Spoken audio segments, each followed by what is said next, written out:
más. Oiga, y hablando de otro tema, fíjese que se encuentra con nosotros el psicólogo Gerald Carrillo y vamos a hablar de cuándo asistir a terapia, porque luego no identificamos y nos esperamos hasta que ya el agua nos llegó hasta el cuello y ya no podemos ni con nuestra alma. Entonces vamos a ver a partir de cuándo. ¿Cómo estás, Gerald? ¿Qué tal? Buenos días, muy bien. Pero antes de empezar, ¿y ustedes cómo están? Muy bien, estamos Sin llorar, ¿eh? felices. Ya sé. Nash, qué bueno que Oye, ya viniste. sé, fíjate que llegó enero y es un tema también para muchos complicado porque vienen retos o cosas que dejamos rezagadas del año pasado y todo esto influye en nuestra autoestima y en nuestro bienestar emocional. ¿Cómo le hacemos? Híjoles, mira, la introducción que dieron hace un momento es bastante importante respecto a cómo empezamos a resolver nuestros problemas, que somos la capacidad de aceptar ciertas situaciones, que tenemos la responsabilidad de ver cómo funcionan nuestras emociones, de aceptar ciertas... Cuando eso ya no es suficiente, cuando dices, no necesariamente hasta que me llegue el agua al cuello, ¿no? Pero cuando dices, ya no estoy controlando, ya no estoy sabiendo qué hacer, ya no estoy viéndole como una salida a esto, es cuando empezamos a buscar o necesitamos mejor una tercera opción o una perspectiva un poco más objetiva, ¿no? ¿Por qué más objetiva? Es muy fácil acudir a un amigo, es muy fácil acudir a un familiar Sí. y es muy sencillo hasta cierto punto estar con alguien de confianza. El asunto con el psicólogo es que se supone que nosotros tenemos un entrenamiento, bueno, no se supone, tenemos un entrenamiento en el cual tenemos que ser completamente imparciales. Sí. No podemos meter juicios, no podemos meter opiniones, simplemente tenemos que saber y ver lo que está sucediendo. Esto de una forma filosófica se llama fenomenología.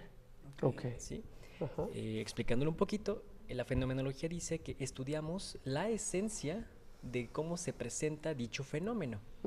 Un ejemplo, si yo me paro y digamos tomo el libro que está ahí en la mesa y lo aviento, ¿qué creen que pasó?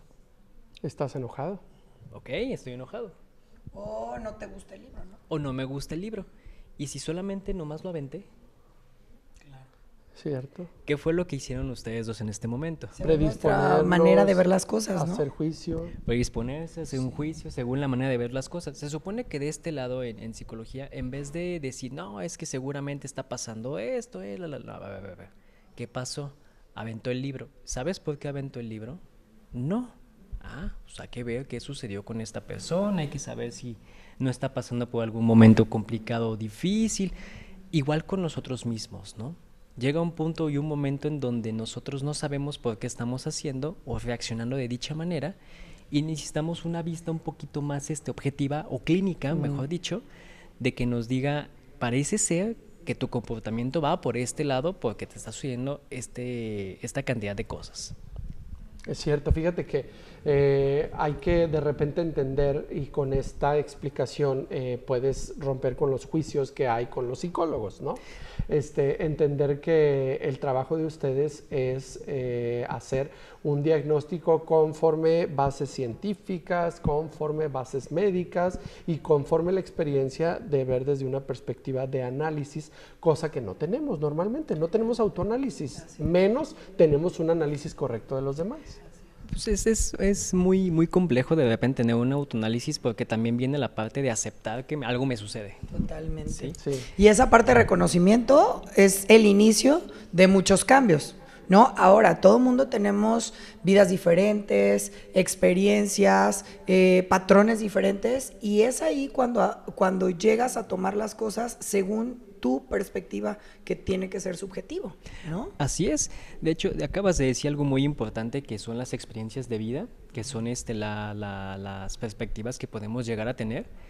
Y base a esto hacemos siempre los juicios, ¿no? Base a esto siempre es donde nosotros nos enfocamos y decimos, me pasa esto por esto, ¿no?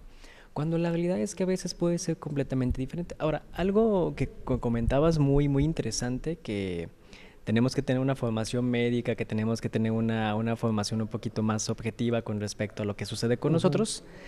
Hay un parteaguas muy interesante donde la gente llega y te pregunta, ¿cuándo tengo que ir al psicólogo, al neurólogo o al psiquiatra? Exacto, qué buena pregunta. Porque, por ejemplo, muy en lo personal, de repente me dicen, tengo TDA, atiéndeme. Yo, con gusto, tengo herramientas para trabajar con personas con TDA, pero no es conmigo. Claro. Sí, porque yo soy psicólogo. Entonces, normalmente va así, ¿no? Si, por ejemplo, tenemos un diagnóstico o una sospecha de diagnóstico, digamos, autismo, TDA, TLP, lo que sea, quien primero diagnostica es el neuropsicólogo. ¿Sí? No el neurólogo, el neuropsicólogo. Claro, ¿sí? es que tenemos que ir con una Porque persona trabaja correcta. las dos cosas a la par, la parte del cerebro, que es la parte realmente científica, Ajá. y la parte social. Del comportamiento, así es. Ya ves, hermosa, ese es el que tú necesitas. Ay, ya sé, ¿verdad? Entonces- Y después de ciertas edades lo necesitamos más. Mira, ¿qué podríamos hacer justamente si este tipo de acciones se tomaran cuando los niños están pequeños? Porque a veces decimos, ay, no es que como un niño puede tener depresión, como un niño puede tener ansiedad. Está sucediendo. Híjoles, bueno, nos acabamos de meter en un campo de la pedagogía de las escuelas y se supone que casi todas las escuelas, si no es que Deberían todas, de tener, exacto. tienen un departamento llamado psicopedagógico, Claro. ¿sí? Donde normalmente hay neuropsicólogos, psicólogos, no hay psiquiatras. Normalmente están estos dos y se hace una evaluación de qué le está sucediendo al niño. Se supone que todas las escuelas lo deben de tener. El asunto es que sí hay psicólogos en las escuelas, pero no siempre lo saben identificar. ¿Por qué? Híjoles, una depresión en adulto de repente parece muy sencillo identificarla, pero en un niño de repente pasa muy desapercibida. Sí, claro. Digo, no puedo hacer un diagnóstico al aire, pero normalmente vemos que los niños cambian de opinión, que vemos que cambiaron de actitud, que vemos que lo que le llama ya no le gusta, que vemos ciertos repelús, que vemos ciertas actitudes medias extrañas hacia ciertas situaciones muy específicas y es cuando decimos, puede que esté pasando algo. ¿Sí?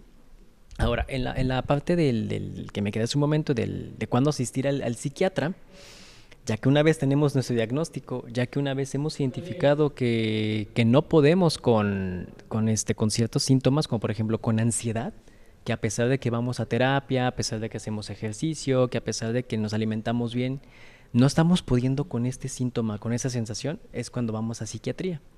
Psiquiatría nos ayuda muchísimo a regular funciones neuronales o neuroquímicas, mejor dicho, de nuestro cerebro para sentirnos cómodos con nosotros, ¿sí?